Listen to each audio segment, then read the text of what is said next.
Hello and welcome to listeners and viewers of the podcast. As always, it's me, Autistic Leah, with the New Rainbow Cast podcast for the New Rainbow Project. And before I get on with introducing my guest, and I went to the mark a milestone, and this milestone I think is considerably important for myself and this podcast. When I relaunched it last October, the podcast has got to over 1,000 listeners, and that's over 1,000 listeners and downloads across the globe in the continents like Asia, Europe, Australasia, and North America.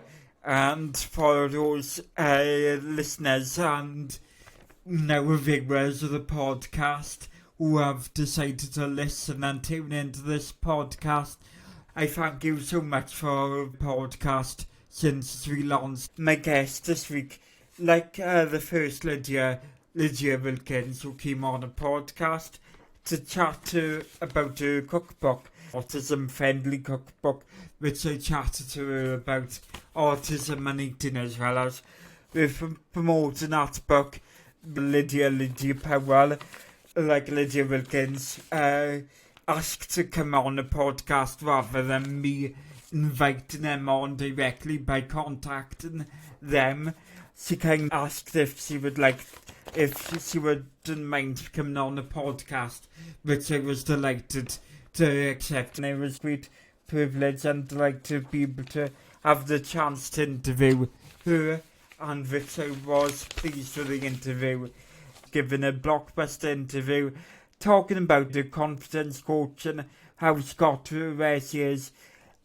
Describes her experiences with her ADHD, as well as to forewarn you that there are references to disordered eating. These are mild references, in no means graphic references to disordered eating.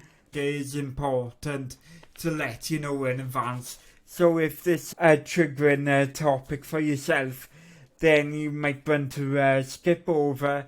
But this is kept to short and mild, not to, in any means to be graphic description, but in the references. She did give some help and advice of what has helped her with her disordered eating, which she says for more about the podcast, you can visit www.newrainbowproject.com. Do you want to start by introducing yourself? Yeah, my name is Lydia Powell. I'm a confidence coach for neurodivergent women, which is kind of a new venture of mine, but something that I've been working towards for quite a long time.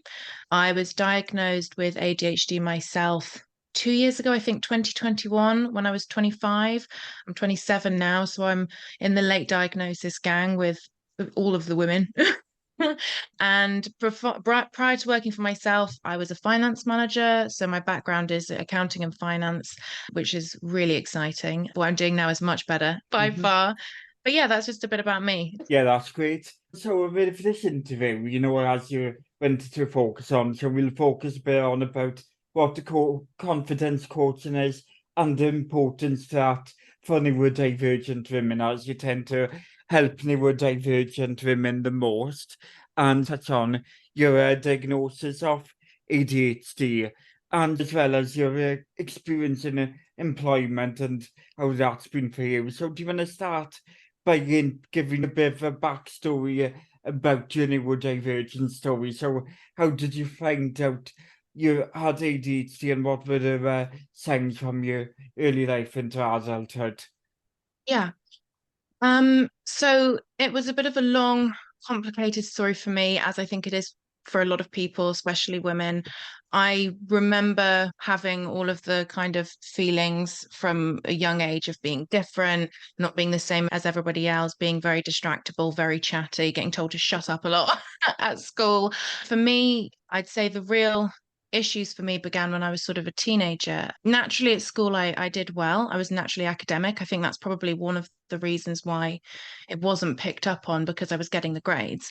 So even though I wasn't paying attention, I wasn't doing my homework, nobody really noticed because I was getting good grades. But as a teenager, really things started to fall apart for me. I suffered a lot with anxiety and depression, that feeling I think a lot of people can relate to, of just feeling different and like you don't fit in.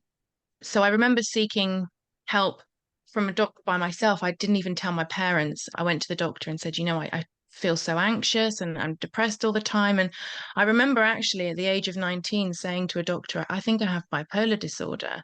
And he basically laughed me out the room, obviously. This didn't take me seriously at all. And I got no help at all. So I carried on and I made the decision at the end of school not to go to university, which at the school I went to was really looked down upon. I think most schools, to be honest, are really pushy about university, but my school it was a really big deal. I remember being called into the head teacher's office and being told that going to college was for stupid people and I was better than that, and everybody kind of trying to put me off going on my own route. But I just knew, I had this sense at this quite young age that university wasn't going to be right for me. When I joined the workforce at 17, I really felt like I'd found my place. It suited me. The deadlines, the structure, everything like that really, really suited me as a person. And I took to it like a duck to water, to be honest. But as the years went on, well, obviously I didn't realize it at the time, but I was getting burned out. I had very quick progression with work. I did very well. I got promoted very quickly. I decided to start studying in my evenings to become an accountant. I became a finance manager very quickly, kind of climbed the corporate ladder as it was. And then lockdown came and we had to start working from home. I was living on my own at the time, and all of my coping mechanisms that I didn't realize were coping mechanisms were stripped from me, and my world imploded. I was having anxiety attacks at 4 o'clock in the morning, calling my poor dad screaming down the phone. I just lost the ability to cope. And I think because of that inherent guilt and shame that we feel as neurodivergent people, I had never really reached out for help. And when I had reached out for help, I'd sort of been turned away. So I was very put off doing that. So I remember sitting in my living room in lockdown thinking, I'm in a really bad place. And if I don't let somebody know, I don't know how this is going to end. And I went to see my mum, which filled me with fear because obviously we were in the middle of a global pandemic. I thought I was going to kill her, but I just knew I was at a crisis point. So I went to my mum and I said, I don't feel good. I sort of explained everything I was going through, the crippling anxiety, which I'd been living with for such a long time at that point, the depression, the chaos, the fact that I just wasn't consistent at all. And I felt like I was covering this up from everyone and hiding it. And I had this huge shame surrounding all of that. And my mum said to me, well, how long have you been feeling like this? And I stopped and I said, my whole life. And that was the first time I'd ever really expressed to somebody how I'd been feeling. And I was 25 years old. I was in the very fortunate position that my parents were able to send me to a private psychiatrist. So I was able to see a psychiatrist the following week, actually. That in itself caused more problems than it fixed, realistically, because I was actually diagnosed with bipolar disorder. It was within 30 minutes of a phone call. The psychiatrist I was speaking to was like, yeah, you're bipolar. She put me on medication for bipolar disorder. It was anti-seizure medication or something like that. So I was put on medication for it really fast. The medication made me incredibly unwell. I got worse and worse and worse. And then eventually a friend of mine did an assessment for ADHD. It turned out she didn't have ADHD, but it made me wonder, oh, that actually sounds a little bit like me. So I sat with my mum. We completed this ADHD assessment. And at the end of it, we both looked at each other and thought, oh my God, that's me. So I went back to my psychiatrist and said, I don't think I do have bipolar. I think I have ADHD. And I'll never forget this as long as I live. She said to me, you can't have ADHD because you're too intelligent and you've had too much success in your career. Your IQ is too high. And if I had have been any less kind of firm and confident in that being the correct diagnosis for me, I would have just accepted it, carried on with treatment for bipolar and had an incorrect diagnosis. Luckily, I felt strong enough to go, actually, don't like that. I don't think that's correct at all. That's not my understanding of ADHD from the research I've done. And I moved to a different psychiatrist who I still see to this day, who is incredible, who couldn't believe that somebody in the medical industry had basically said, you can't have ADHD because you're not stupid. He said to me, it's very common that people with ADHD are also highly intelligent or gifted, and that's just completely wrong. So I eventually found a good doctor and I got my diagnosis and I started on medication. The first medication I took was methylphenidate, or as often known as it's by its American brand name, Ritalin. And I took that on a very low dose for a couple of weeks. I didn't really notice, but it was actually making my ADHD worse. And then when I increased the dose, within 10 minutes of taking the additional tablet, I started having full body tics. I now actually do have Tourette's. I've had tic disorder for 2 years. I've always had tics, but I didn't notice because they were so minor. It was only when I took the Ritalin that they actually really came out a lot more. So I do also have a tic disorder now, which is wonderful, adding to the list. But yeah, so I went on a long journey, and basically, I'm one of the 20% of people that stimulants do not work for, unfortunately, because I know a lot of people have a lot of success with stimulant medication. For me, the journey with medication has been long and not very successful. In fact, I've only within the last couple of months found a course of medication that really helps me. As I was making notes for what I was going on to like go back on when to talk about, I said, like you thought you had bipolar disorder, then had a diagnosis for bipolar disorder, then got misdiagnosed, and then experiences of anxiety and depression. So what would you say that the challenges with the mental health in terms of ADHD triggering anxiety and depression symptoms, and your misunderstanding or your medical professionals' misunderstanding of ADHD are like part of the more disabling parts of ADHD and the more misunderstood parts of ADHD? Yeah. So, in terms of the aspects of ADHD that kind of affect me the most and have for my whole life, and I think are kind of the most misunderstood, is for me, definitely how we work. Something that I found a deep shame in was the way that I work. I'm a very all or nothing kind of a person. So for me, yesterday I had a great day. I woke up and I was all guns blazing, sat down to work, hyper focused all day. Usually, when I have a day like that, it's followed by a crash day where I can't do anything. And so you can imagine, obviously, having a career and being in a senior position, my output looked as good, if not better, than everybody else's in terms I was getting the work done and I was getting good quality work done. The way in which I got that work done was very different to the people around me. I don't have consistent effort. I have bursts of energy and then crashes. So I think that's one of the things that's very misunderstood and not recognized with people that are neurodivergent. I don't think this is just exclusive to ADHD. I think Yeah, autistic people suffer with this as well.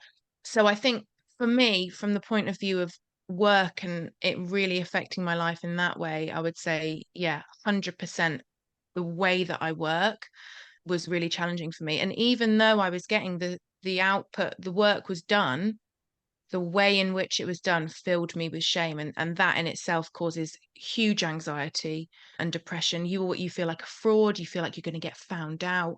If you have a week, for example, where you're absolutely getting it done and you're like really like getting the work done, and then that's followed by a week of just blobbing out in your chair thinking I can't do anything, even though you've done the work, you will feel intense guilt and shame. And I hid that for years. My whole career, I hid that and felt very ashamed of it. And I ended up with absolutely crippling anxiety as a result. yeah, I guess it's something with having ADHD. It's like sometimes it can be a bit of a struggle when you work in like a 9 to 5 job or in a typical neurotypical way of doing work, and that can cause a struggle because productivity and the way the mind is different with ADHD, because it's not like you have the same way of structure in your work and productive settings in the same way as neurotypical person, in terms that you may have a productive period that might not fit the 9 to 5 job routine. You might have those bursts of energy and the burnout, and so I guess sometimes not always able to work with your most optimal energy times of productive in a day, and not have many outputs for being able to recharge and re-energize after periods of burnout. Mm. And the expectation from employers is really that they say, "Oh, I want you to work X hours a week and this, that, and the other." And in my opinion, it's a completely wrong way of looking at it, because I know that I can get on a productive day more done in an hour than a neurotypical person can do in a whole day.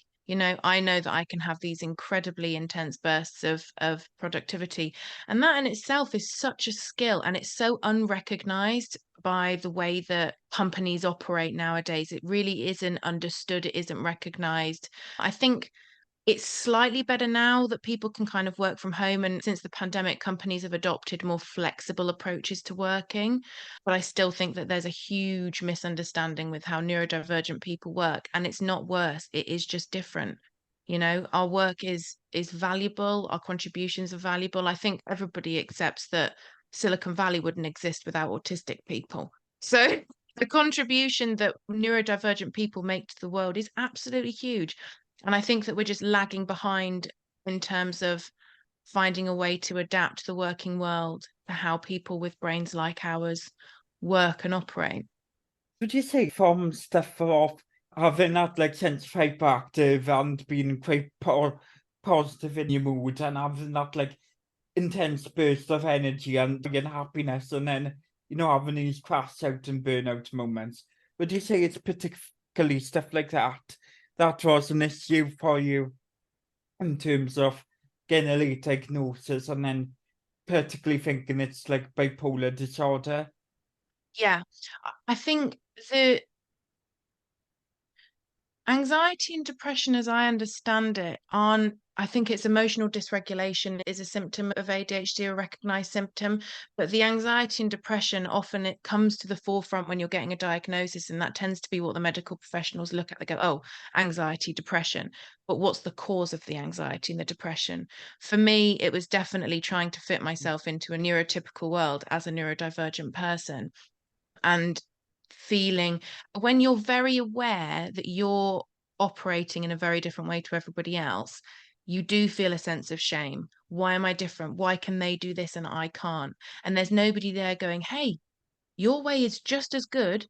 You're getting the same amount done, you're just doing it in a different way." And obviously comparing yourself to other people is one of the best ways of making yourself incredibly depressed and anxious, especially as a neurodivergent person. And let's face it, we're surrounded by neurotypical people that can do consistent effort, can get up every morning and brush their teeth, no problem, like stuff like that.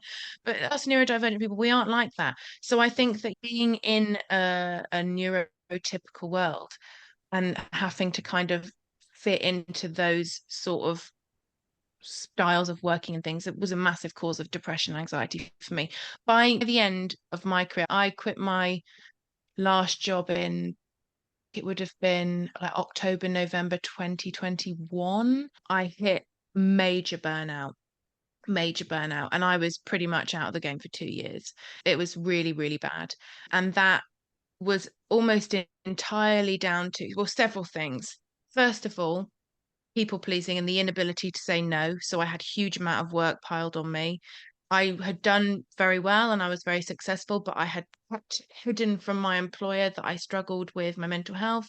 I didn't tell them when I'd had an ADHD diagnosis. I didn't have any kind of adjustments in place for me. So I was really felt like I was hiding. And they're like a sheep in wolf's clothing. You feel like you're hiding, and that will destroy you from the inside out. At that point, you were masking in your field of work and masking within your life.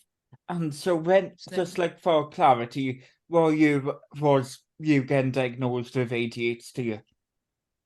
2021, I think it was April 2020, I was diagnosed with bipolar disorder. And then the following year, I was diagnosed with ADHD, by which point I was at the point of kind of collapse. The diagnosis was sort of a mixed bag of emotions. It felt like I'd found my people. I was like, oh, yeah, this is me, which I didn't get with the bipolar diagnosis. I couldn't really relate to that. But also, it was this really crushing sense of, oh my God, like, I've been dealing with this without any support for so long. And I would say before getting my diagnosis, I say the biggest thing that I think has really changed for me since my diagnosis of ADHD is asking for help. I spent my whole life feeling like I was different, bad. I felt like the quality of my work was good. I didn't question kind of my capabilities, but in terms of like my consistency and things like that, I had a lot of shame surrounding that. And one of the things that my diagnosis has taught me is that it's okay to ask for help and to get support and to change things to suit you. And now, as somebody that works for themselves, I am hot on making sure that I've got the things in place that I need to work around who I am. I'm still learning. It's a whole learning process. I understand it would be still learning process because even though you like your confidence coach helping other neurodivergent people and you can help them learn more about themselves, feel more confidence in themselves. But since you were like only diagnosed 2 years ago, I assume that you're still on your path of getting more confidence by the day within yourself and learning about yourself in the terms of the ADHD affects you and Yeah. how to improve your quality of life. And as you said, that asking for help, even though your like quality of work was good, and it may not be like helping improve your quality of work, but in terms of like avoiding burnout, those are the things you would need to ask for help with to like be able to take a like mental health day off work and just make sure you can take steps to self-care for yourself. And Yeah. which I imagine from a young age that you wasn't able to do as you had anxiety and depression from like being undiagnosed with Mm. ADHD, emotional dysregulation, and it's from that I think you stemmed feeling a bit more like in how you can ask for help and what you need help with because of lack of diagnosis. And I assume that with your bipolar disorder diagnosis, then you must have had the casting doubt with it when you got diagnosed because you said that, like with your ADHD diagnosis, even though you said that it wasn't like a straightforward, who you feeling happy about it, getting diagnosed leaves that mixed bag of feelings. You wish you could get diagnosed earlier, but in terms of probably a bipolar disorder diagnosis, you must have assumed that you didn't have entire confidence that you were bipolar. I think the confidence is crucial when it comes to the diagnosis process. Confidence is something that I'd really worked on before I got diagnosed. It's definitely a journey. It was a bit up and down, and I didn't really have any support with it. So it was something I sort of self-taught myself. Your confidence does get knocked when you get a diagnosis of anything, even if you're sort of expecting it. There's something about one of the things with confidence is really knowing yourself and trusting yourself. And when somebody gives you a diagnosis, it affects your sense of identity hugely. So I think when it comes to, confidence and diagnosis, if I hadn't have been confident when my first psychiatrist said to me, you can't have ADHD, you're not stupid, I'd have just accepted what she said, I'd have gone along with it. But I was confident enough to go, actually, no, this isn't right. I need to seek treatment for something else. So the confidence is absolutely crucial. And I know there's a lot of people getting completely crushed by the system because they don't have the confidence to make decisions, put themselves where they need to I be. assume probably by that time when you like felt confident enough to say that I don't think this is right when your psychiatrist then told that you couldn't have ADHD. I guess you had the confidence enough by learning before your diagnosis more about ADHD and understanding what it means and how that it's not something that affects your intelligence and stuff like that. And so from understanding a lot more and being alert and aware and being able to think critically and challenge things, I guess that gives you the confidence then and the certainty to think that what your psychiatrist then was telling you was wrong. Yeah, it's really difficult. After I got diagnosed with bipolar disorder, my confidence absolutely took a nosedive. I think in part because it was the wrong diagnosis, so I didn't align with it. So it kind of, it sort of did both. It boosted my confidence because I thought, yeah, that feels more right. But I also took a knock because I thought, well, what does this mean for who I am? I'd sort of been messed around a lot. And like you say, you've also got in the back of your mind, well, my last psychiatrist told me that people with ADHD are stupid. Am I stupid? Now I've got this diagnosis. It makes you question yourself. To be honest with you, the access to services in this country is absolutely appalling. I was very fortunate to be able to see a private psychiatrist for my diagnosis and latterly a therapist, and I have an occupational therapist as well. But I think one of the things that I really felt after my diagnosis was very alone. And that also can affect your confidence. One of the things that really lifted me actually was TikTok, because obviously there's so much content Yeah, on TikTok, right? I think that everybody sort of relates to finding their sort of army online because we have things like TikTok now, although it can be a bit of a, what do they call it, the dopamine slot machine. When they yeah. say, why there's so many people with ADHD on TikTok? Well, it's easy a question to answer. My confidence did take a knock, but gradually, with the kind of representation that's out there, you can see that we're all so unique and different. And from that, I started to rebuild my identity again, and my confidence started to come back in who I was. Like, it's like thing is the feeling of, again, diagnosis of any neurodivergent condition is never straightforward. It's always being mixed emotions because, as you say, that for anyone, it's like that thing of how do I learn a lot more about myself? What does it mean for me? What help do I need? How can I change things to make things better for myself? And I can give you a lot of more understanding about yourself.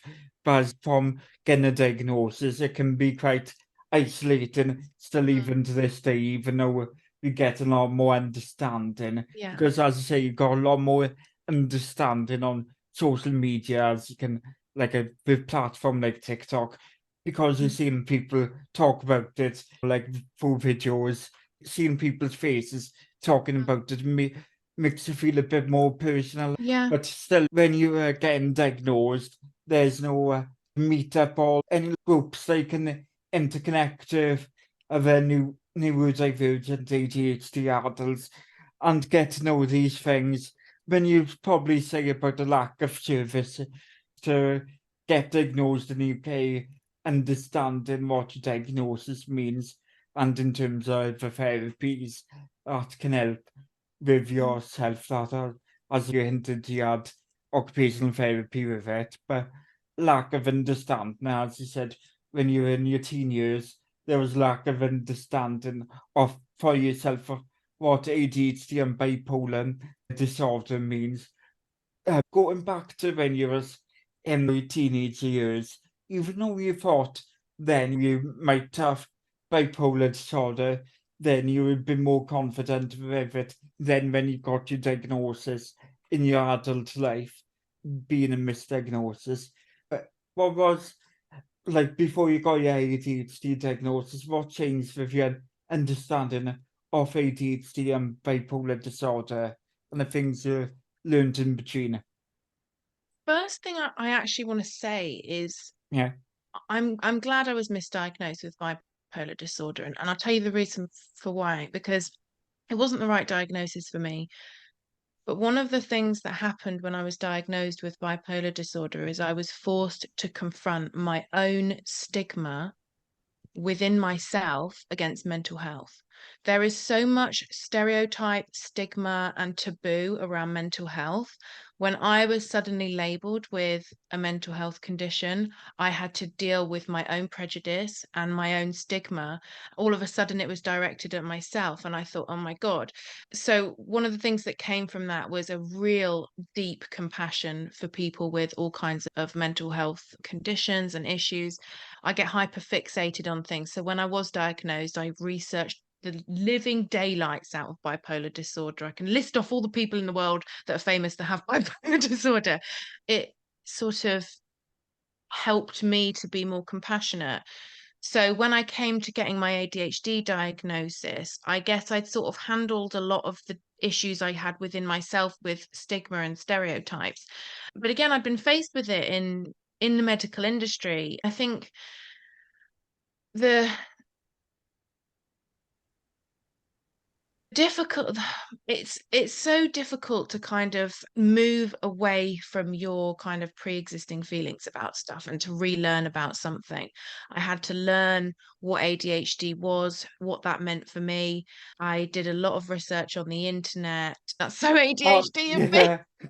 Yeah, well, yeah. I think when I was a teenager and I thought that I had bipolar disorder, it was because I had this really up and down mood, which was obviously because I had undiagnosed ADHD. So that was sort of how it was presenting.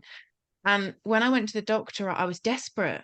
I was like, there is something wrong with me. Somebody needs to help me. And all that I could really figure out from Googling and research was bipolar disorder with the up and mood. That was the only thing I could think. And it wasn't so much that I hadn't really prepared mentally as a teenager for what a diagnosis of bipolar would feel like if I actually got one. All I knew was that I didn't feel good and I needed somebody to understand that I felt sort of trapped.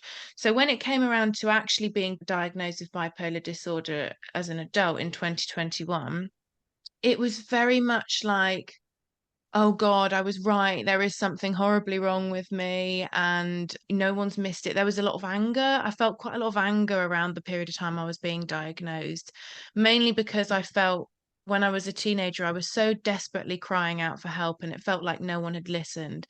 It was a mixture of validation, like, yes, you do need some help, you do need some support, anger. Why did nobody pick up on this? I feel like as a teenager, I was screaming out for help. No one was listening. And I think a lot of people can relate to that, feeling a bit angry when you get diagnosed, especially as an adult. And I mean, I was 25.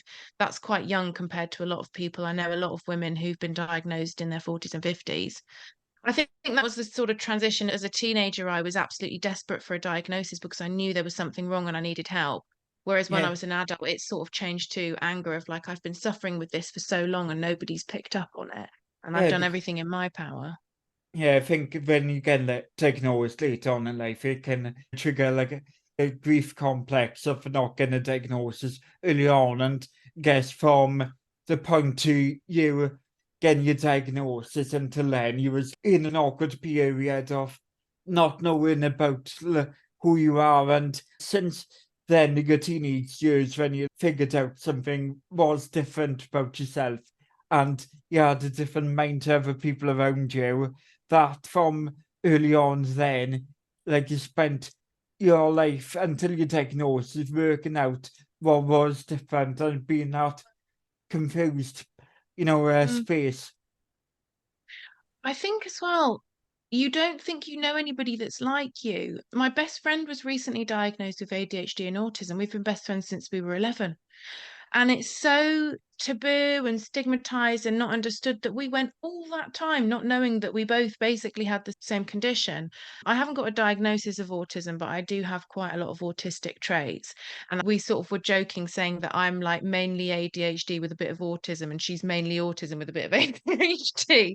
It's just that you do have an identity crisis when you're diagnosed as an adult and the support isn't the same. I think as a child, if you're diagnosed as a child, I mean, you might know, because I feel Yeah. like I think you said you were diagnosed as a child that you get more support from like a younger age. I don't know if that was the case for you. I got diagnosed from the age of 10, but apart from like the support I had from CAMS mental health, that was already seen a child psychiatrist with then. Apart from that, and the support I could get in school. I think there wasn't as much support. Like my mother did get some information about it, but there wasn't much extra support than what I had in terms of autism, like than what on addition to the support I had in school, because like most of the support that I had outside of school was when I was younger, before the age of 10, in terms of my dyspraxia. As you say that, in terms of like the lack of services and the lack of support, that I think there's probably some issues of things we to go and supporting, like whether it's teens and adults who are autistic, ADHD, and have other neurodivergent or mental health conditions. For me, when I was first diagnosed, so when I got misdiagnosed first with bipolar, it was very much like, right, this is your diagnosis, this is the meds we're going to try, off you go. There was no, and I went private, and I think you'd sort of expect, if you're going private, that the door would be opened to this mystical land of support and help, and it wasn't like that at all. Even with my current psychiatrist, I mean, he sort of recommended a couple of therapists for me, but again, for the cost of seeing those therapists was, I can't really think of the word here, but it's elitist. I mean, some of these therapists charge you £150 for like 45 minutes of therapy, and they want you to kind of do that once a week indefinitely. I mean, if you look at kind of doing like a short course, maybe you can find the money to kind of invest in that, but that's just completely out of reach for most people.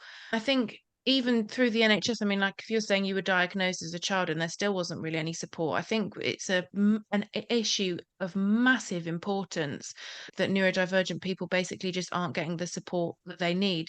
I know that I'm only now, as a nearly 28-year-old woman, getting the kind of support that I need. And I've sourced that all by myself. That's been my own personal research, finding people who can give me recommendations. And the other thing as well that I've done is because, and this is so important, and this is something that I think is really difficult for people, being open about your diagnosis. I wasn't open about it at first, especially while I was at work, but now I'm very open about it. I tell people, I like, oh, I might be late because I have ADHD. You kind of allow people in. When you allow people into your world, another crazy thing happens. You start to meet other people just like you. If you're open about it, you create a safe space for other people to also be open.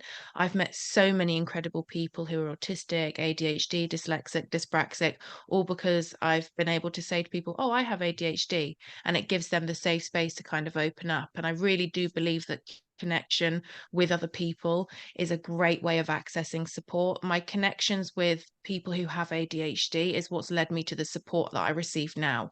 The therapist that I have, the occupational therapist that I have, the psychiatrist that I have.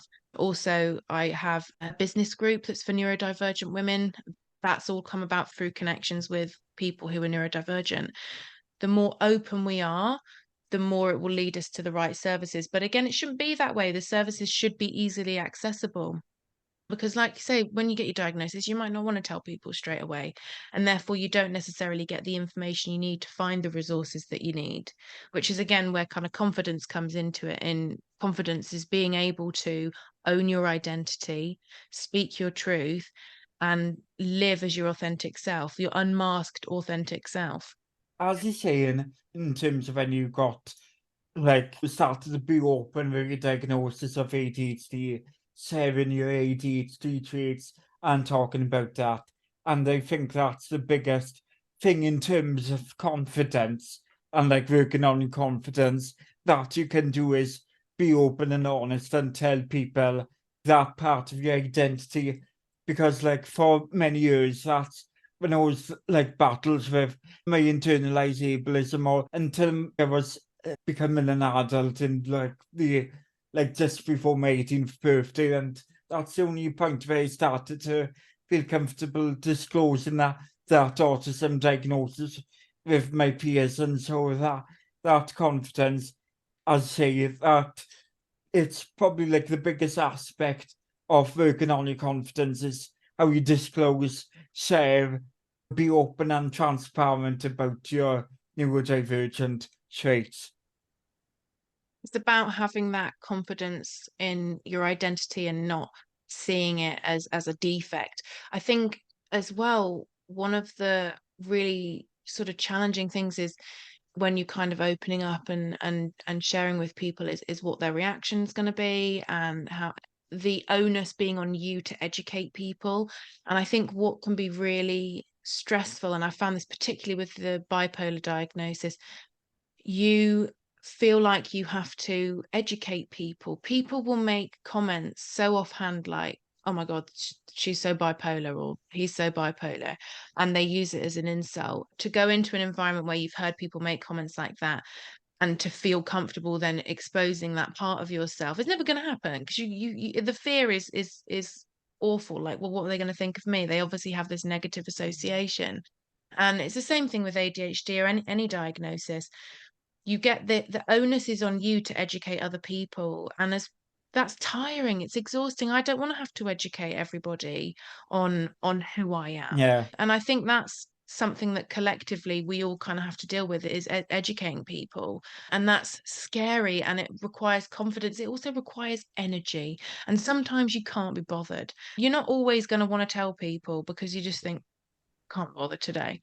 But I do think that owning that part of your identity as you go along, you start to stop caring what other people's stereotypes are.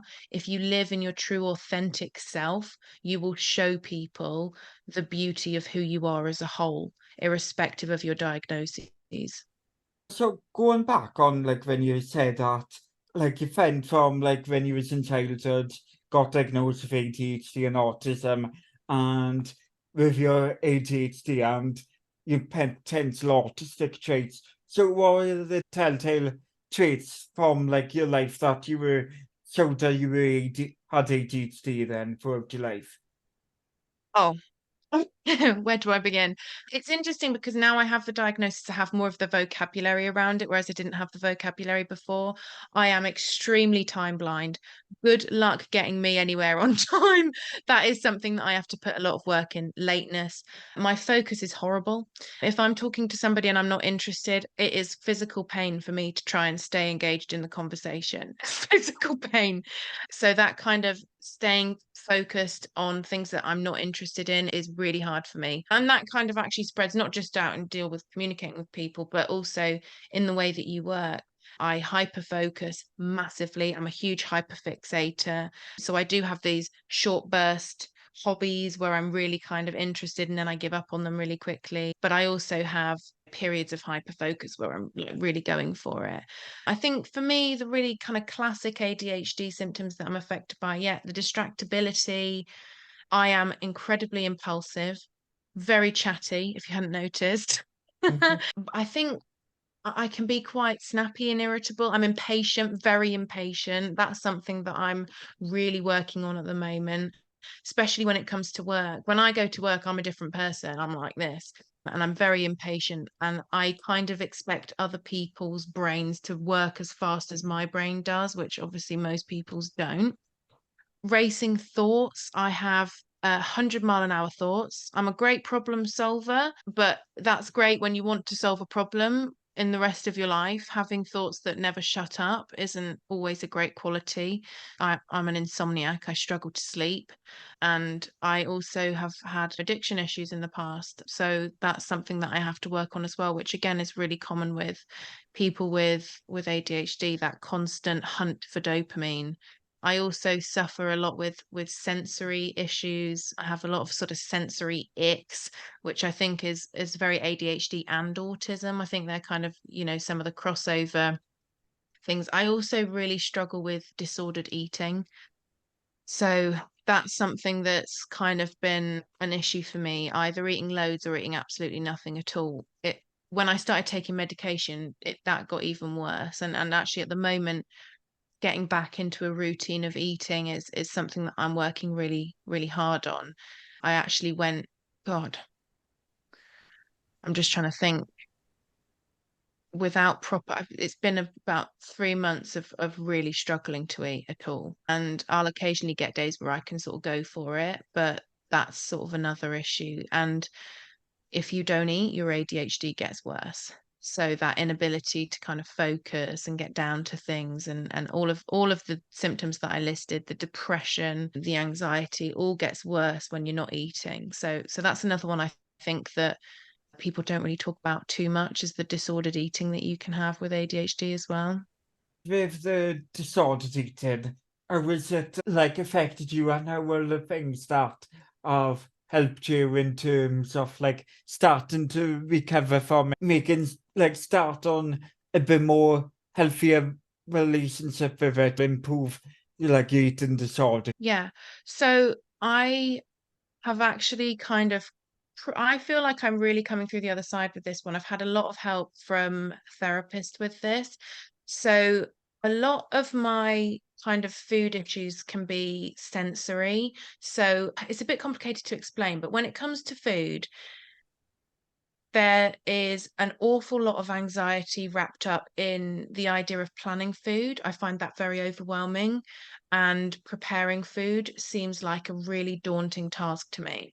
So if I do have a hunger pang and I'm sitting there and I think, oh, I am actually quite hungry right now, I'll then immediately think about everything that's required in order to make a meal, and it will put me off and I just won't eat. So that's kind of one of the things. And then the other thing is not having any hunger at all. I don't recognize my hunger signals. So I can go the whole day without eating, no problem. I'll get to about 7, 8, 9 p.m. and I'll think, cool, I'm really dizzy. Why am I dizzy? Haven't eaten all day. So one of the tips that my occupational therapist gave me was to basically eat ready meals. She said the first thing we need to target is your routine with eating. So she said, don't worry about preparing food, don't worry about cooking, don't worry about any of that stuff. Just get ready meals in. So I got ready meals and I set alarms to eat, and all I had to do was go and put the food in the microwave, and it changed my life. My focus was much better, my ADHD symptoms were much better, and I was on medication that was helping, but just having the fuel to function in my body really changed everything. I actually started to lose weight. My body was really holding on to weight because I wasn't eating properly. And it sounds really weird, but as soon as I started to eat, I started to lose weight in a healthy way. Then from that, I sort of developed the routine with eating 3 times a day. I started just trying to eat 2 meals a day. Now I eat 3 meals a day. And just this week, I've actually started cooking. So I've sort of moved from being able to eat 3 times a day to now I'm actually able to sort of prepare meals from scratch, quite simple ones. I don't push myself. And I only eat what I like to eat. I do have some sort of textural issues with some foods. So if someone says to me, "Oh, I'm making so and so for dinner, do you want to have it?" Quite often I have a very immediate yuck response. No, I don't want that, kind of a thing. So the eating is complicated. I have to kind of take control of it and make sure I've got stuff that I want to eat. If I'm going to somebody's house and they're making food and I kind of don't want it, I'll have to make sure I eat beforehand to make sure that I actually have eaten. But it's something I have to pay a lot of attention to, but it's also something that can be worked on. And I'm Yeah, proof of that. I'm I proof think of that. think that has helped to understand having a neurodivergent condition and how that can impact on, can lead to multiple different health issues that might not necessarily be a trait of the condition, but like from like the sensory issues, like knocked on from having that eating disorder, like with the sensory issues and time management and working out, plan out 2 meals and how to remember to eat. Because as I said, not always tension when you're hungry. Because like there is sometimes the stereotype of eating disorders is being triggered by a lot of trauma, and like there isn't that representation of how it might be like a thing for like an ADHD person or an autistic person, when it's like that sensory body difference and Yeah. recognizing hunger. I just want to add, because I didn't mention Yeah, it, I also struggle with binge eating as well, because it's kind of like one or the other with me. And it tends to be phases. So if I'm feeling very depressed, I'll eat a lot, some comfort eating. And it's this very imbalanced relationship with food. And like you say, I think it's actually something that doesn't really get. I think from the binge eating side of it as well, there's a humongous lack of respect from like the general public to recognize that as an eating disorder. I know a lot of people who have ADHD and autism who massively depend on food as a coping mechanism and have binge eating disorders. And I think that the kind of rhetoric that exists at the moment is that people kind of don't perceive binge eating disorder as it is. Because if you're not skinny, you don't have an eating Yeah. disorder. I'm not skinny, but I do have disordered eating, and it affects my life hugely and in a really big way. All kinds of eating disorders can affect your life in a huge way. I think people tend to only really recognize the classic ones Yeah. we all know. Maybe we've said the issues have been cheating, like some of it might be attached to like those it's a wider society issue of like fat phobia and like phobia around obesity and like society problem around how like people or perceive like somebody who eats like the food than what you typically normally have to eat, and like because like sometimes in society, as I say, there's lack of education in some things, and there's lack of empathizing and seeing things for different pairways of how you eat and how you see like a typical eating way. Because like with it being a neurodivergent, then I think from my imply sometimes you like binge eating and eating a lot of food can sometimes be a comfort thing. But like in terms of when you got like ADHD, autism, essentially conditions like you got stimulant behaviors. Like sometimes for some people, it might be oral stimulant, might be biting on certain objects, but some Mm. people might not realize that like similar stimulant self-regulatory behaviors could be eaten and binge eaten. I don't know if you relate to this, but I know that it's stimming or I think it's sensory seeking behavior. I'm really into very strong flavors. So I pretty much fill everything with chili. I really love spicy food. I'm like a Tabasco nightmare. I also love really fizzy sweets, tart flavors, fizzy drinks as well is another one for me. I think that my hand's already going thinking about it. Those sorts of sensory seeking things can happen with food as well. I think people think of sensory seeking behaviors as like touching things like tactile stuff, but you can do that with food as well. And that can also add to a bad relationship with food and Yeah. kind of contribute to disordered eating patterns as well, having that reliance on food to provide sensory relief and stimulation. As I say, from it, like it's like when I was like not quite straightforward things, and it does make it quite hard, like in terms of hard to work out to mitigate to make sure it's like a healthy relationship with food, like and making sure that people who will help people with eating disorders can understand these things. And going back to what you've been saying about like the sensory issues and you potentially showing autistic traits from that. Do you think that, like, from what you implied that you could show autistic traits, do you think you may possibly have autism, or do you think that some of it overlaps of the autistic traits? Now, do you distinguish sometimes between the neurodivergent conditions? This is a really interesting one. I think for me, the ADHD is the predominant diagnosis for me. With the autism, the traits that I sort of feel like are kind of very autistic for me is like sensory stuff. I'm not very good with touch a lot of the time. So, especially if I'm stressed, if people try to kind of hug me or touch me, oh God, no, I can't do that at all. I can't do kind of touch like this on my skin from other people. I've got an awful lot of issues with clothes, what kind of clothes I can wear. That can be really challenging for me. I'm actually very limited in the kind of clothes that I can wear because I have such sensory issues. I think at the moment, I feel like the support that I'm receiving and the medication that I'm on is sufficient for me to cope with my condition. So I'm not actually seeking an autism diagnosis at the moment, but in the future, I would be interested to know if I do have autism. I had a conversation with my mum recently. My mum and my sister watched it. It was a program about autism, and they were meeting people who have autism, various places on the spectrum. My mum watched it and she said that all she kept thinking the whole time she was watching it was, oh my God, that's Lydia. Oh my God, that's Lydia. So I think for me, I don't know if I've spent enough time really kind of evaluating myself enough to say, oh, well, I think I've got, these symptoms and these symptoms. I just recognize a lot of autistic traits in myself, Yeah. especially when I see it in my friends. But I think especially where it stands right now, I had a very traumatic diagnosis experience. So for me to kind of seek out an additional diagnosis, I think some time would need to pass. I guess for now you think it's a possibility rather than something that you would like pursue like official diagnosis. But as I said, you haven't ruled out getting a diagnosis or Mm. like self-diagnosing with it. But one thing with like I guess autism and ADHD is definitely difficult to navigate and work out the differences between the conditions.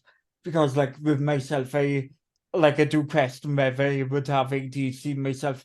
So it's definitely just hard to distinguish the traits Yeah. of the two conditions.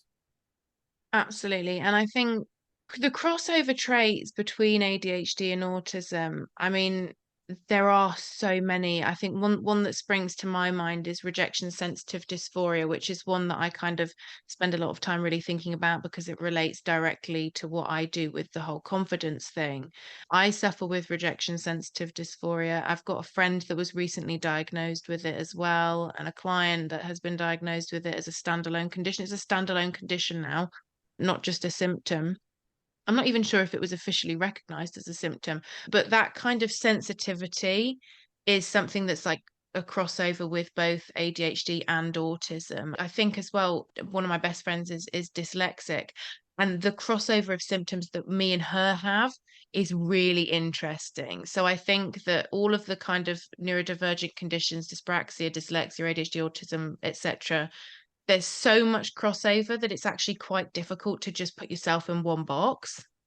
It is definitely a minefield to navigate with those things because, yeah, as you say that, like rejection sensitive dysphoria doesn't like relate to one specific condition on its own. It can co-occur with certain conditions, like you can be ADHD with it, autism with it, and or dyslexic, like in a similar way to like stuff like alexithymia. I think having a diagnosis is helpful. I think that for me, I feel like the kind of core that I have is ADHD, and that's been Yeah. recognized. And because of that, I'm then able to go and educate myself and find support that's kind of appropriate for the ADHD. And along that journey, you learn more about autism and you can kind of go, oh, I have that as well, and find different Yeah. things. The having a misdiagnosis can be incredibly traumatizing, and also not having a diagnosis at all. And with my coaching, I target it at neurodivergent women, highly sensitive women, and women who are self-diagnosed, because self-diagnosis is so valid. If you feel that you are ADHD or autistic as a woman, you recognize those symptoms. You don't need a diagnosis in order to get out there, do some research, try and learn about your identity and find some support for your struggles. I feel that really strongly, especially because the barrier between particularly women and diagnosis is just so bloody huge. Realistically, it's not possible for everybody to get a diagnosis. There's so much circling around the whole diagnosis thing, being diagnosed, undiagnosed, having to wait 2 years to get diagnosed. I think with the growth of the content on TikTok and stuff, more people are identifying with those traits. And Yeah. irrespective of what anyone says, ADHD anyway is hugely underdiagnosed, particularly in women. And, I think a lot of women have these really highly sensitive traits. As you were saying, like with ADHD, autism, and people see a lot of about it online and the TikTok view of it. There's a lot of like misconceptions of how it's been diagnosed, like mainstream media narrative about it being overdiagnosed. As you say, Yeah. it's like underdiagnosed, and it's only now that like whether it's women and girls or people are presenting less typical traits to how it was typically viewed years ago, because it's like it seemed like years ago ADHD was just seen as like the naughty boy in a classroom, like the loud, disruptive, and now view of ADHD and how it's presented. It's totally changing its landscape, and like there's a lot more improving of the education around it, but there's still a lot more to go. But Massively. when to go back on like one of the other of your diagnoses is Tourette's disorder and your Mm. tics. So when was it that you started noticing that you had tics and Tourette's?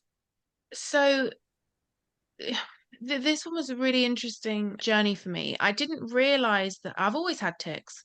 I didn't realize. I don't think I realized because they were very minor, so it never really kind of affected me. But I would always do things like pull a silly face or like mess about with my tongue in my mouth, or like I would do this quite a lot with my hand. I would feel like there's like an energy coming into me and I'd have to get it out like this with my hand, sort of minor stuff like that. And when I got the diagnosis of ADHD, the first thing that my psychiatrist wanted to try was stimulants, because obviously I think it's something like 80% of people with ADHD react really well to stimulant medication. So that was the first route we took. I took the meds, I took the pills, very low dose of methylphenidate for about 3 weeks, I think. And I was struggling to recognize that it was making me worse. There's this thing called metacognition, which is the basically understanding the way that you think. I was struggling to recognize that the medication is making me worse, but it was.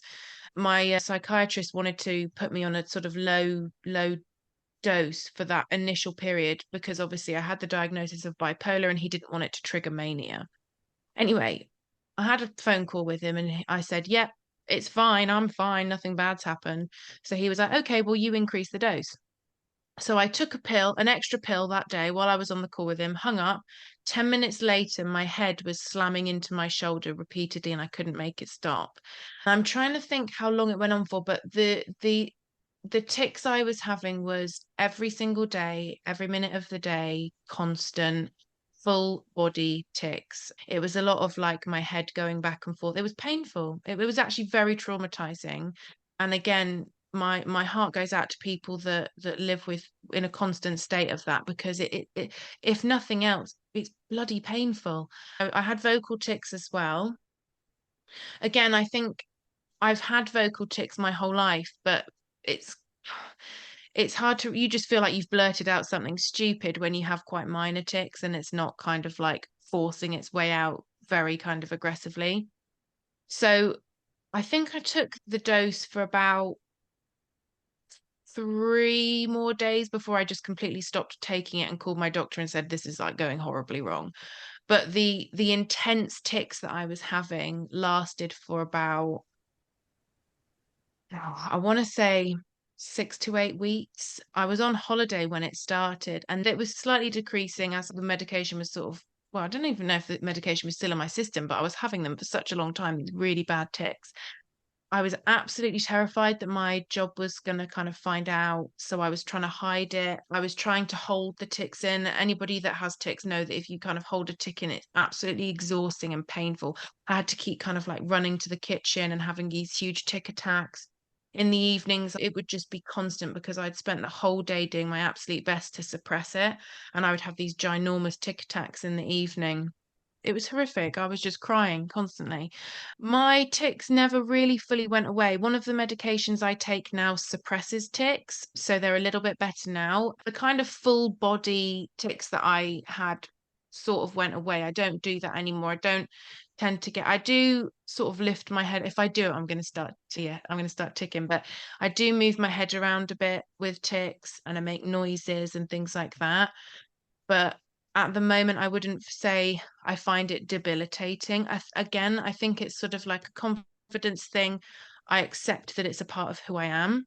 I tell people, oh, I tick sometimes. I wink a lot. That actually has got me into trouble.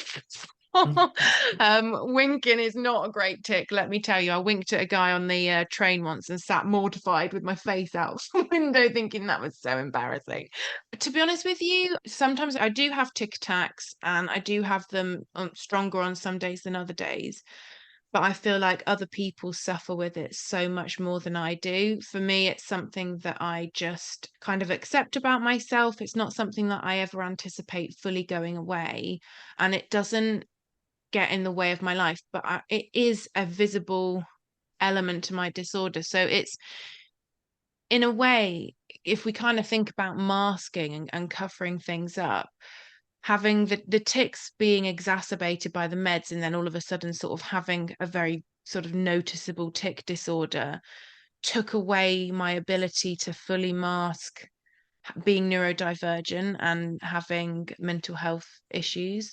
So I think one of the things that having tics taught me was to be braver about being honest about who I am, my identity, and my diagnoses. If I start shaking my head around and winking at people, I'm going to have to explain I have Tourette's. I'm sorry. um, and I think that it's helped me actually with unmasking and being more authentic. I think because it's a very visible side effect of my ADHD. I mean, I kind of consider them to be connected in a way. For me, I feel like it's all the excess energy bursting out of me. Because in a way that if you're having the two conditions at the same time, you're gonna feel like they can interconnect with each other. Like when you got like eating disorder to insomnia, anxiety and depression and all those conditions and traits can interlink because of your ADHD. And of course, like you would think that, like your Tourette's goes hand in hand with like how your ADHD works and like how your sensory issues work.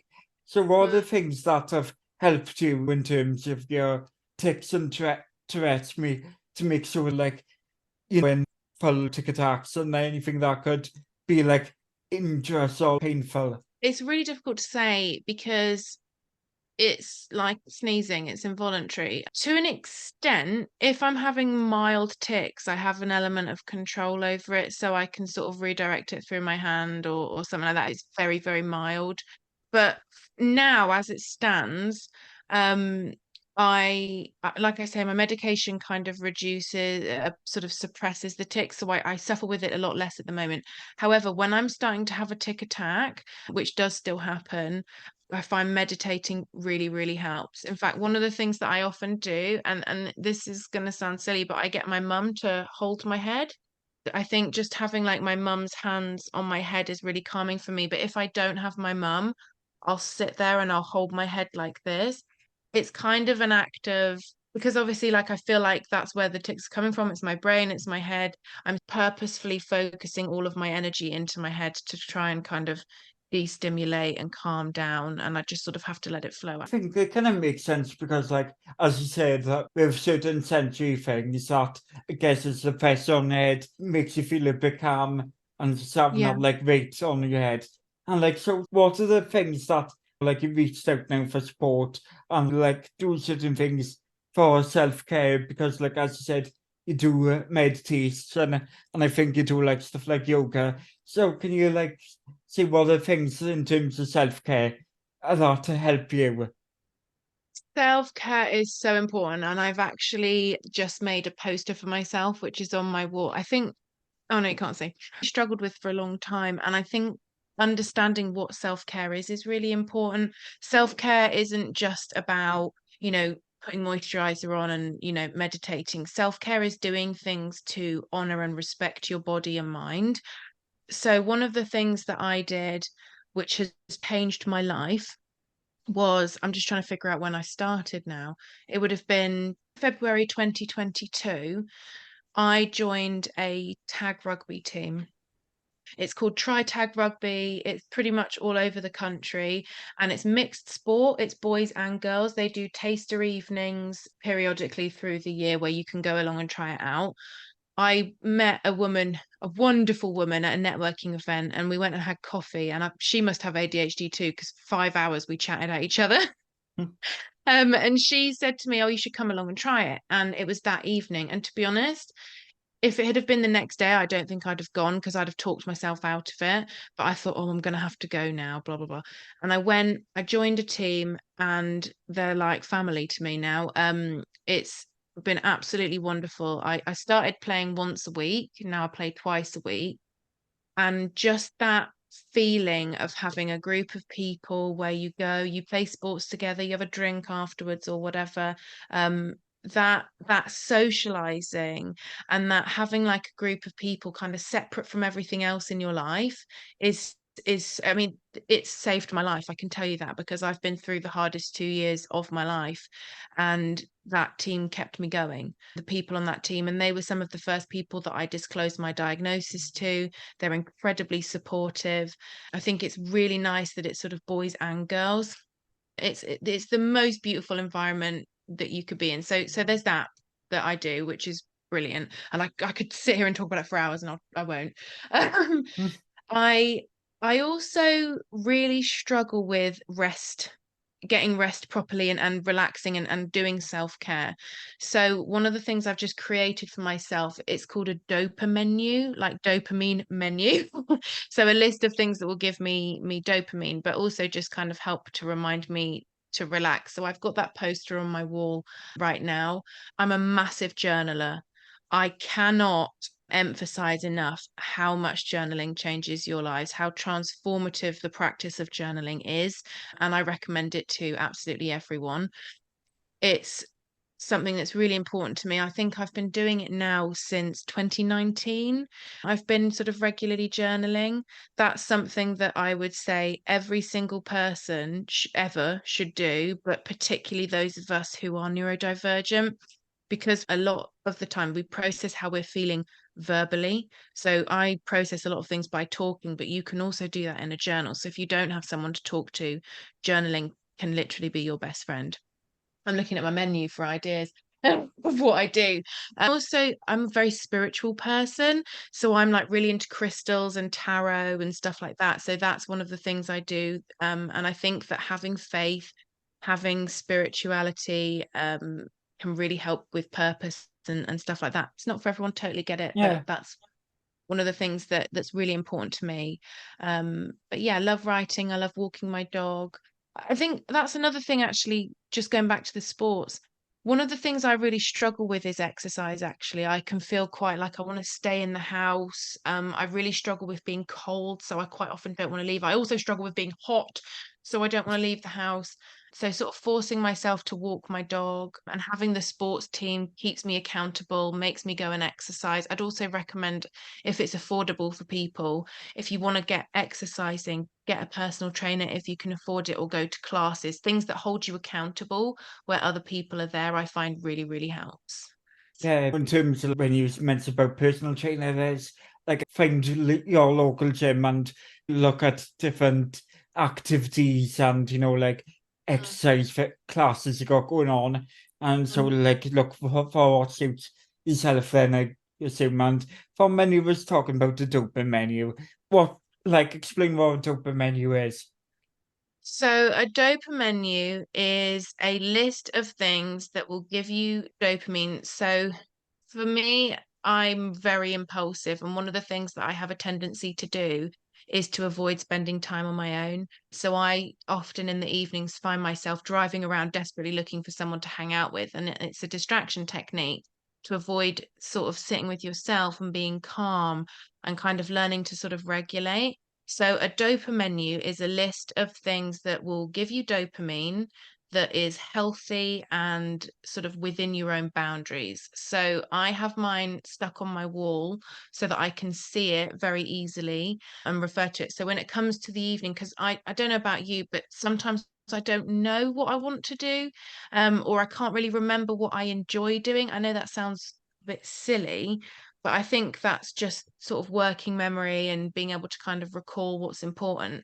And also the kind of fight against the temptation to get easy cheap dopamine, like going out and getting a Coca-Cola from McDonald's and then, darting around looking for someone to go to the pub with or whatever.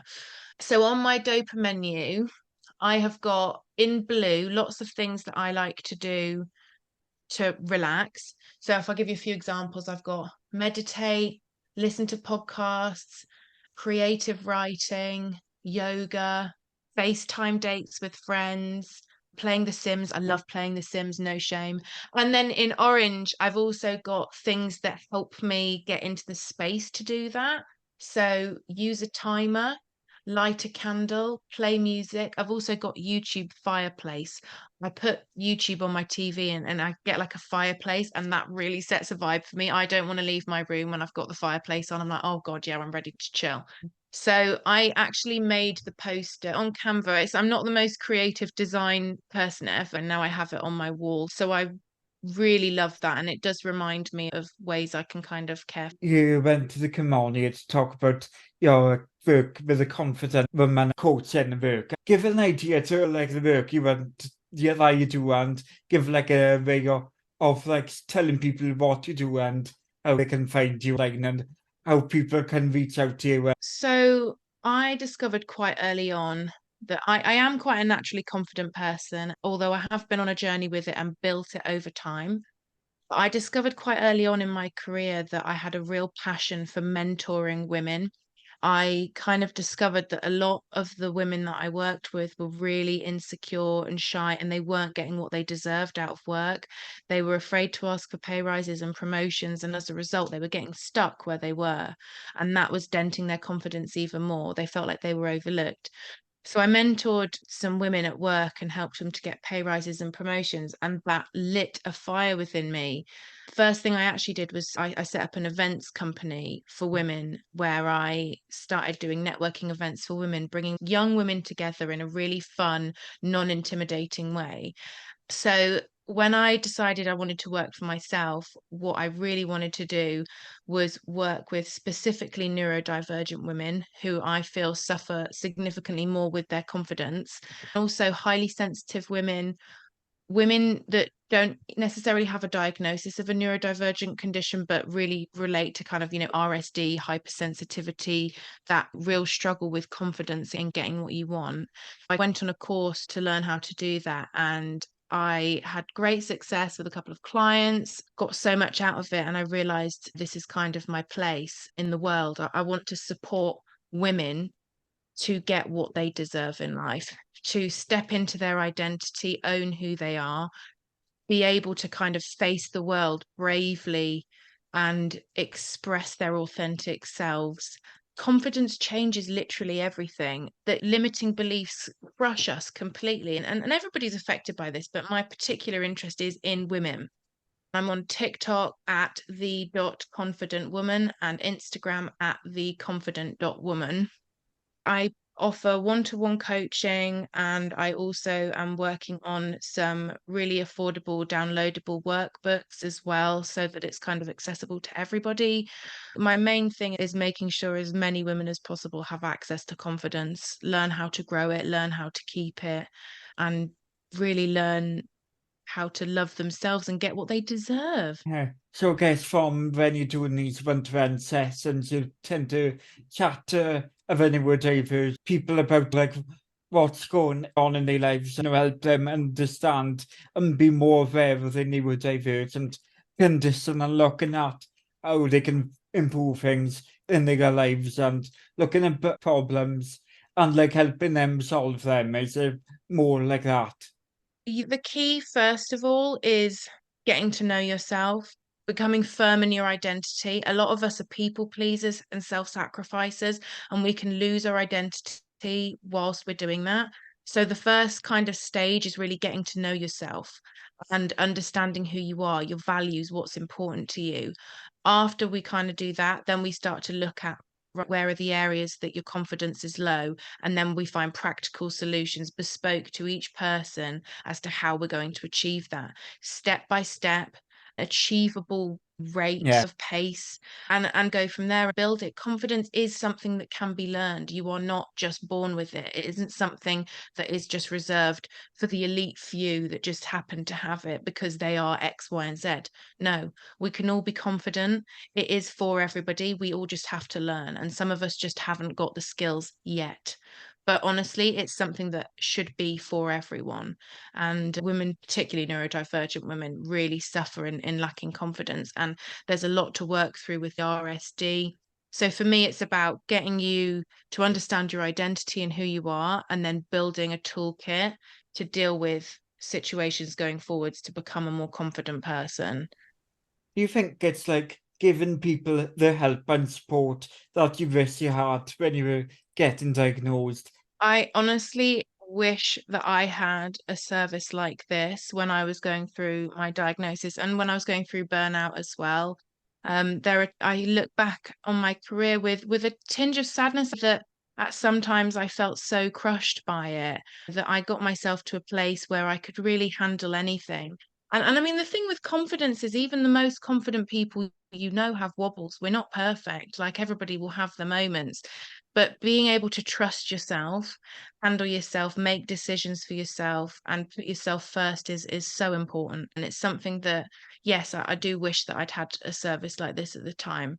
And I think that people probably don't realize the kind of scope of the impact of a lack of confidence on every area of your life and the way your life changes that is just huge when you have confidence. Confidence changes literally everything, everything. Yeah, as you said, with like you wish you had this type of support when getting diagnosed. What are the main key problems do you think are out there for like neurodivergent people?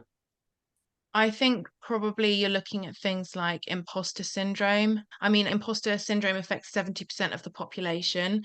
And then if you kind of close in on the neurodivergent women, that is absolutely huge. We all think we're frauds. We all think that we've somehow fluked getting where we are when we haven't. That kind of lack of recognition of your own successes, recognizing what you've done, the limiting beliefs, having a diagnosis can make your limiting beliefs worse because it's almost like confirmation, oh God, there's something wrong with me. And that can kind of add to the limiting beliefs that you have. You can only do as well as you're willing to believe you can do. The other thing that neurodivergent people particularly suffer with is negative self talk. If you have a constant train of self critical thoughts going through your head, of course you're going to lack confidence. So that's something that I work with my clients on is kind of breaking that down, breaking down the negative thought patterns and tracking the moments of lack of confidence and seeing like what we're saying to ourselves is so important. So that's definitely up there. Rejection sensitive dysphoria is so common amongst basically all neurodivergent people. Like we were saying earlier, it's not unique to just one of the conditions. It's a standalone diagnosis in its own right, and it's a symptom common in all of the neurodivergent conditions. That hypersensitivity to perceived or real rejection has a huge impact on confidence, and you do need tools to work on that. That's really important. Yeah, I seriously think that sometimes when you get a diagnosis, it can make you feel lacking confidence, like seeing the limitations, and I think that can sometimes come from society's social ableism, and when you see other people struggling and finding things hard in society. And I know you listened to this podcast before, and one of the questions I tend to ask, what things can make it better for neurodivergent people in society? I think the first one for me is education. Neurodivergence affects such a huge proportion of the population that it's embarrassing really that we don't have the education on it, that there's still so much stigma and taboo. I think it's something that schools need to understand, employers need to understand, and also we need to understand about ourselves as well. I think that we're really lacking that kind of understanding of it. I think the way that work is for neurodivergent people is unsustainable. I think it's getting a little bit better, but there's still so much of a taboo around it that people are afraid to disclose their diagnoses to work and therefore get the kind of adjustments they need. I think the ableism and stigma. I mean, I was only diagnosed 2 years ago, and the psychiatrist said, you can't be ADHD because you're stupid. I mean, it comes back to education, really. I think people need to be far more aware of what it is and what it means. And I think that things like podcasts like this, social media really shine a spotlight on what it is to be neurodivergent. And I think it shows us at our best and shows how much value we add. And I do think that that understanding is growing, but I still think there's a long way to go. I think that schools need to do better, employers need to do better. To take away from this, what are the things that you would wish that people, in terms of education and awareness, what are the key things or the key thing that people should be aware of about ADHD and bipolar disorder and Tourette's, since including bipolar disorder, because like from your misdiagnosis, you was able to learn a lot more about condition and how people perceive that condition.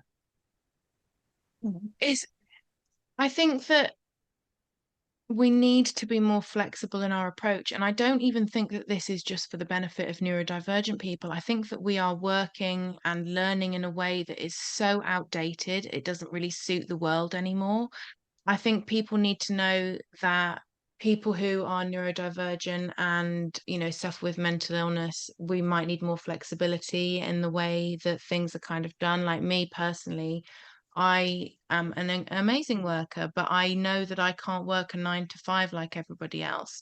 And currently, I don't think there's anything in law that says that we can kind of work more flexible hours. And with schools as well, they need to be looking out for it far more than they are. And I think that the constant pressure for just academic grades and not actually nurturing your children, the children in your care, is unsustainable. It just creates damaged people at the end of the day.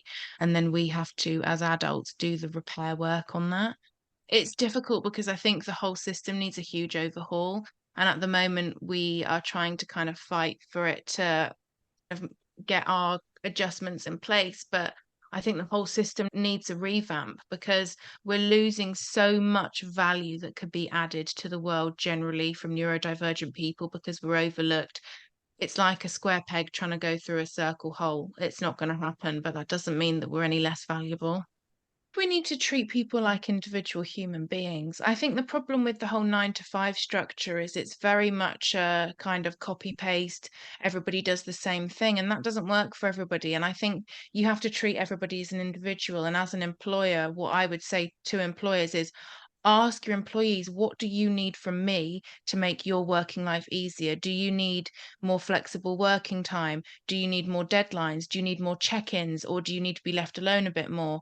Do you want to kind of revisit these things? I think that's the thing for me. Treat people as individual human beings, not as numbers. And I Yeah, think you will get so much more out of people. exactly. And is there any like thing that you want to say that you haven't got to say already on a podcast, or anything? As I said, you sent me a list of topics and things to cover off on the podcast. Is there anything that you like to include I might have missed out in terms of like the questions? I think we've covered a lot. I think what I would say as my kind of closing statement is that we all deserve to be confident in who we are as people. We all deserve to own our unique identity. We all deserve the right to unmask and be our authentic selves. And I hope for everybody listening and watching that you're able to find that within yourself and don't be afraid to ask for help. Life is so much better when you trust yourself. And I think we spend such a long time feeling shamed for who we are as people, and it's time to kind of crawl out of that shell and own who you are and step into your own spotlight. And thank you for tuning in to this week's episode of the podcast. This podcast will be back next Sunday. So if you want any for more information, remember to visit www.newrainbowproject.com. Thank you and goodbye.